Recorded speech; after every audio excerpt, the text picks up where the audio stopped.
Middle education की एक और धमाकेदार वीडियो में आपका स्वागत है। आप लोग के एग्जाम में हमेशा ऐसे राइटिंग को लेकर के क्वेश्चंस जरूर देखने को मिलता है और बच्चे करते क्या है, उसे रट के चले जाते हैं। एंड फाइनली अब तुमको ऐसे रटना नहीं पड़ेगा। अब देखना तुम चुटकियों में ऐसे को सॉल्व कर दोगे, ऐसे को तुम ऐसे कर दोगे, ऐसे वो भी चुटकियों में। सो स्टूडेंट्स वीडियो में तक बने रहना। एक बेस्ट ट्रिक बताऊंगा, चाहे कोई भी ऐसे क्यों ना आए, कोई भी ऐसे क्यों ना आए, तुम ऐसे चुटकियों में सॉल्व करोगे और पूरे के पूरे 5 में से 5 नंबर लेकर के जाओगे। अब देखो ऐसे भी अलग अलग तरीके से हो सकते हैं और अलग अलग नाम से पूछता है। कभी कभी ऐसे दे देता है, अगर छोटे बच्चों के लिए है तो उनके लिए क्या वर्ड लिमिट कम कर देता है, बोलता है 50 शब्दों में लिखो। लिखना वही होता है, बस शब्दों की लिमिट कम कर देता है। जैसे तुमने 9वीं 10वीं 11वीं में पहुंचे तो तुमको बोल दिया 120 शब्दों में लिखो, और जैसे तुम कॉलेज में पहुंचे तो तुमको बोल दिया लिखो भाई 600 शब्दों में, मतलब 7 से 8 पेज में। अब बातें तो वही लिखोगे। जैसे कि मैंने बोला इंडियन फेस्टिवल, तो तुम इंडियन फेस्टिवल में चाहे दशहरा लिखो चाहे दीपावली लिखो। भाई दीपावली के बारे में यदि अपन लिख रहे हैं तो दीपावली में जो होता है वही लिखेंगे ना। भाई दीपावली में हम पटाखे फोड़ते हैं, तो चाहे फर्स्ट क्लास में लिखे, चाहे 10th में लिखे, चाहे 12th में लिखे, पटाखे ही फोड़ेंगे। दीपावली में किसी का कान थोड़ी ना फोड़ देंगे, है ना। तो भाई लिखना वही है, बस वर्ड लिमिट बढ़ा देता है। तो फाइनली मैं आपको बताऊंगा कि चाहे आप कक्षा 9वीं 10वीं 11वीं 12वीं किसी भी क्लास में हो, 120 शब्दों में आसानी से लिख पाएंगे और एक ट्रिक के माध्यम से। लेकिन उसके पहले समझ लीजिए कि आपके ऐसे की कॉपी चेक कैसे करते हैं, शिक्षक किन बातों को ध्यान रख करके नंबर देते हैं। देखो ऐसे की जो कॉपी होती है वो जो क्वेश्चंस होते हैं वो रहते हैं 5 नंबर के। अगर आपका लैंग्वेज मतलब लिखने का तरीका सही है, तुमने सही तरीके से आर्टिकल वगैरह का यूज किया है, तो तुमको मिलेगा 1 नंबर। ठीक है, लैंग्वेज को देख करके 1 नंबर दिया जाता है। लैंग्वेज मतलब भाषा नहीं कि तुम हिंदी का तो हिंदी में लिखो, अंग्रेजी का तो अंग्रेजी में लिखो, नहीं। अगर तुम अंग्रेजी में लिख रहे हो और सही तरीके से अंग्रेजी का उपयोग कर रहे हो तो तुमको मिलेगा 1 नंबर। लेकिन अगर तुमने कंटेंट बेहतर रखा है तो इसके लिए 2 नंबर मिलेगा।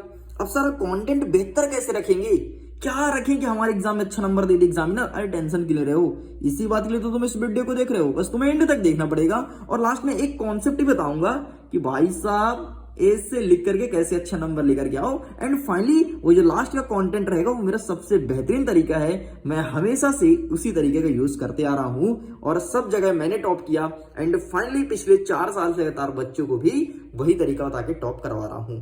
एंड लास्ट आपका पॉइंट है एक्सप्रेशन। एक्सप्रेशन मतलब ऐसा नहीं है कि फेस एक्सप्रेशन मतलब मुस्कुराना, शर्माना, लुकना, छिपना, थोड़ी शर्माना, थोड़ी घबराना, ऐसा कुछ नहीं है। एक्सप्रेशन मतलब आप किस प्रकार से ग्रामेटिकल पोर्शन का यूज कर रहे हो, आप किस प्रकार से शब्दों को यूज कर रहे हो, आप स्पेलिंग कैसे लिखते हो, पंचुएशन कैसे करते हो, एंड एक्सेट्रा एक्सेट्रा, ये सारे आपके एक्सप्रेशन कहलाएंगे। जैसे आपका फेस एक्सप्रेशन होता है ना, आपने जैसे किसी कन्या को देख लिया, अरे भाई साहब फेस एक्सप्रेशन देखो तो खुशी है ना, खुशी फिर देखो इनकी संभाली नहीं जाती। बस वैसे ही आपको अपने ऐसे की खुशी संभाले नहीं रखनी है। ठीक है जी। अब देखो ऐसे लिखते टाइम मात्र 3 बातों को ध्यान रखना है, मात्र 3 बातें ध्यान रखना। सबसे पहले जो आपका आउटलाइन हो वो एकदम बेसिक हो, एकदम जमीनी स्तर की बातें लिखो। खूब ये नहीं कि अपन इंग्लिश में ऐसे लिखें तो बड़े इंग्लिश झाड़ रहे हैं, नहीं, इंग्लिश नहीं झाड़ना, हम एकदम बेसिक से लिखना है। चाहे फेस्टिवल के बारे में लिखें, चाहे वंडर ऑफ साइंस के बारे में लिखें, जो भी लिखे बेसिक की बातें लिखें, एकदम आउटलाइन बहुत अच्छे से लिखें। और जब क्रम को जमाएं तो क्रमबद्ध तरीके से होना चाहिए। ये नहीं कि आज हम किसी और के बारे में लिख दिए, पहले किसी और के बारे में लिख दिया, बाद में किसी और के बारे में लिखे, नहीं, ऐसा नहीं। क्रमबद्ध मतलब कैसे, जैसे हम पूछे कि भारत देश का पसंदीदा त्योहार कौन सा है, तो तुम बताओगी कि सर दीपावली है।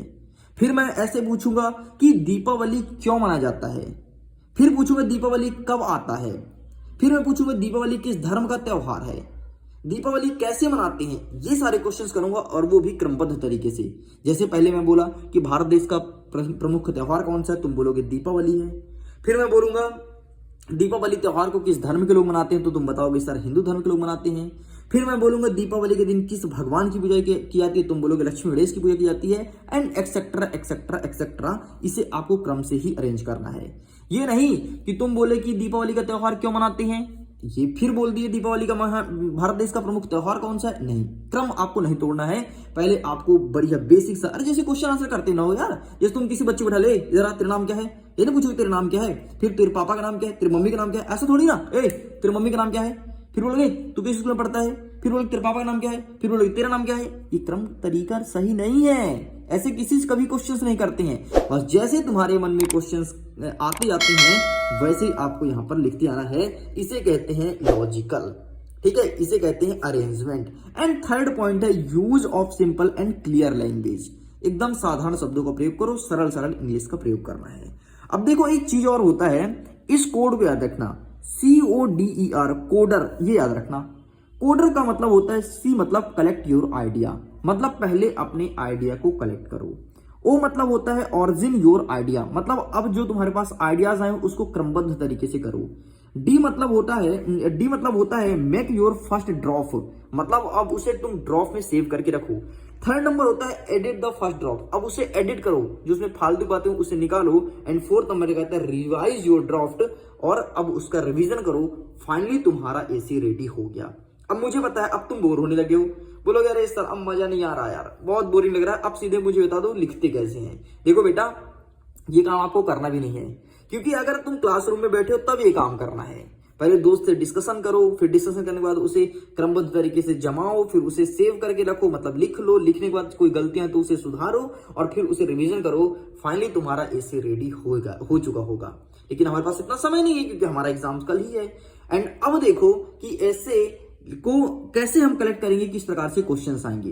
तो अभी हम आपके ही सामने ऑन स्क्रीन एक बंदे को बुलाते हैं और उससे मैं नॉर्मल डिस्कस करूंगा। तुम सुनना कि डिस्कशन कैसे होती है और किस प्रकार से आपको यहां पर आइडियाज कलेक्ट होंगे और किस प्रकार से हम ऐसे लिखेंगे। फिर हम धीरे धीरे आपको ट्रिक बता देंगे कि ऐसे लिखते टाइम किन किन बातों को ध्यान रखना है, जो कि मेरा पसंदीदा है।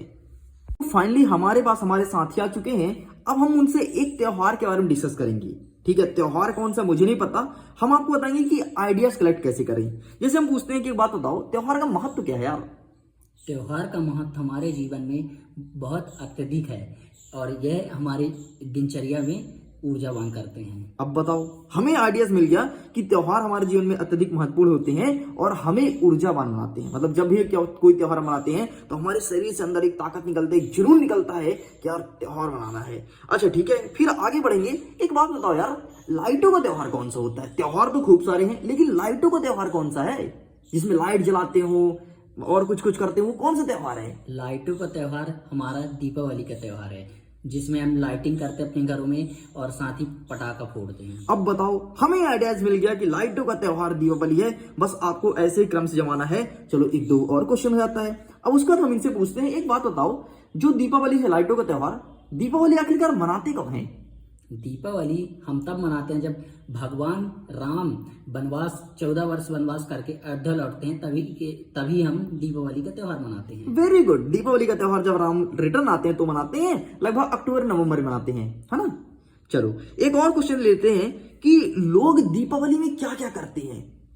लोग दीपावली में पहली बात अपने घरों की साफ सफाई करते हैं और ये दुकानों की पेंटिंग या घरों की पेंटिंग करते हैं और साथ ही पटाखा खरीद कर फोड़ते हैं। देखो हमें आइडिया मिल गया ना कि भाई दीपावली हम क्या करते हैं। हमें क्रम से आइडिया मिला। सबसे पहले दीपावली का क्या, सबसे पहले हमने देखा त्योहार का क्या महत्व है, फिर देखे लाइटों का त्योहार कौन सा है, फिर त्योहार कब मनाते हैं, फिर क्या क्या करते हैं। मतलब एक तरह से हमें आइडियाज मिल गया है। बस इसी आइडिया को तुम क्रम से अपने कॉपी में लिख दो, तुम्हारा इससे कंप्लीट हो गया। लेकिन हम आपके लिए कुछ पॉइंट लेकर के आए हैं, जो पॉइंट आपको ध्यान रखना है, और अगर आप इन पॉइंटों को लिखते हैं तो डेफिनेटली एग्जाम में अच्छा स्कोर गेन करेंगे। सबसे पहले लिखोगे आप इंट्रोडक्शन। जैसे कि हमने अभी इनसे पूछा कि दीपावली का त्योहार का महत्व क्या है, ये कहलाएगा आपके इंट्रोडक्शन में। फिर आएगा रीजन ऑफ सेलिब्रेशन, क्यों मनाते हैं। मैंने अभी आपके सामने इनसे पूछा ना कि क्यों मनाते हैं भाई, तो रीजन ऑफ सेलिब्रेशन। फिर मैंने इनसे बोला कि दीपावली में क्या क्या करते हैं, उसे कहते हैं प्रिपरेशन। और मैं बोला इंपॉर्टेंस, क्या महत्व है आखिरकार दीपावली का। और फिर एडवांटेज एंड डिसएडवांटेज, मतलब लाभ और हानि। अच्छा लाभ क्या है, लाभ क्या होता है भाई दीपावली का मनाने से। दीपावली में हम सब पटाखे फोड़ते हैं, मिठाइयां बांटते हैं, गले लगते हैं, ठीक है। एक तरह से हिंदू धर्म के एकता का प्रतीक भी है कि भाई सब एक साथ हो जाते हैं। और हानि क्या है, बहुत ज्यादा ध्वनि प्रदूषण होता है। अरे दीपावली स्टार्ट होता है तो देखो भाई साहब, फिर उसके 5 दिन पहले हम लोग पटाखे फोड़ना स्टार्ट कर देते हैं और 5 दिन बाद तक फोड़ते हैं। मतलब दीपावली रहता है 1 दिन का, हमारे कैलेंडर में 1 दिन का छुट्टी है, लेकिन हम छुट्टी बनाएंगे 5 दिन पहले और 5 दिन बाद तक। एंड कंक्लूजन मतलब इससे क्या निष्कर्ष निकला, आप क्या समझते हो, बस इतना पॉइंट आप ध्यान रखना। अब देखो परीक्षा में आपको 3-4 पॉइंट लिखना ही लिखना है। 7 पॉइंटों में पूरा आंसर करेंगे। 3-4 पॉइंट क्या क्या लिखेंगे जो कभी मिस मत करना। पहला आपका हो गया इंट्रोडक्शन, दूसरा हो गया आपका एडवांटेज, डिसएडवांटेज एंड कंक्लूजन। ये आपके सारी चीज में काम आएगा, ठीक है। अभी मैं वंडर ऑफ साइंस का भी दिखाता हूं, उसमें भी काम आएगा एंड इसमें फाइनली काम आ ही रहा है। अब देखो वंडर ऑफ साइंस का ये तुम्हारे सामने मैं प्रेजेंट कर रहा हूं। वंडर ऑफ साइंस का इंट्रोडक्शन हो गया, ठीक है, मीन्स ऑफ कम्युनिकेशन हो गया, ट्रांसपोर्ट हो गया, इलेक्ट्रिसिटी हो गया, कंप्यूटर हो गया, एडवांटेज, डिसएडवांटेज एंड कंक्लूजन। तो आपको वही 4 बिंदु, सबसे पहले आपको इंट्रोडक्शन लिखना है, सबसे अंतिम में आपको कंक्लूजन लिखना है, उसके बीच में आपको एडवांटेज एंड डिसएडवांटेज का टॉपिक जरूर लिखना। एंड टॉपिक जब लिखना तो इनका स्पेलिंग जरूर ध्यान रखना, स्पेलिंग में गलतियां ना हो। अगर इतना तुम कर लेते हो तो डेफिनेटली टॉप करोगे, और तुमको आइडियाज दे दिया कि अब आपको ऐसे कैसे लिखना है। अब चाहे आपका ऐसे हो, पैराग्राफ राइटिंग हो, कुछ भी हो, बस आपको ऐसे ही लिखना है। और ध्यान देना, वंडर ऑफ साइंस में अगर कहीं कोई ऐसे ऐसा दियो जिसमें अंतिम में साइंस वर्स लिखा हो, तुमको साइंस पर गलती से दिख जाए, कैसे दिख जाए, समझो कि वो वंडर ऑफ साइंस के ऊपर ही है, और ये बिंदु पर आपको आंसर्स लिखने हैं, डेफिनेटली अच्छे नंबर लाएंगे। यहां पर मैं 8 बिंदु लिखा हूं, कम से कम आपको 7 बिंदु लिखना ही लिखना है, क्योंकि 5 नंबर का प्रश्न है। ओके स्टूडेंट्स, मैं उम्मीद करता हूं वीडियो काफी पसंद आया होगा। वीडियो पसंद आए तो वीडियो को लाइक करिए, अपने दोस्तों के साथ शेयर कीजिए। अगर पहली बार चैनल को सब्सक्राइब जरूर कीजिए। कुछ क्वेश्चन पेपर मेरे पास अवेलेबल है, जिनमें देख लेते हैं कि किस प्रकार से पूछा रहा है। जैसे देखो यहाँ पर दिया है क्वेश्चन नंबर 5 देख लो, या इसमें दिया है an Indian festival, sport end game, wonder of science and important tree. ये हमारा पहला पेपर है। दूसरा पेपर ये रहा आपके सामने, इसमें देखो an Indian festival, wonder of science, important tree, my hobby. ठीक, तो सबको लिखने का तरीका वही होगा जैसे कि अभी आपने देखा और समझा। ओके, मैं वीडियो एंड करता हूं। एग्जाम के लिए ऑल द बेस्ट। अगर मजा आया हो तो अपने दोस्तों के साथ जरूर साझा करें। डेफिनेटली आपका एग्जाम में नंबर एक नेक्स्ट लेवल में जाएगा और अपने स्कूल के टॉपर आप बनेंगे।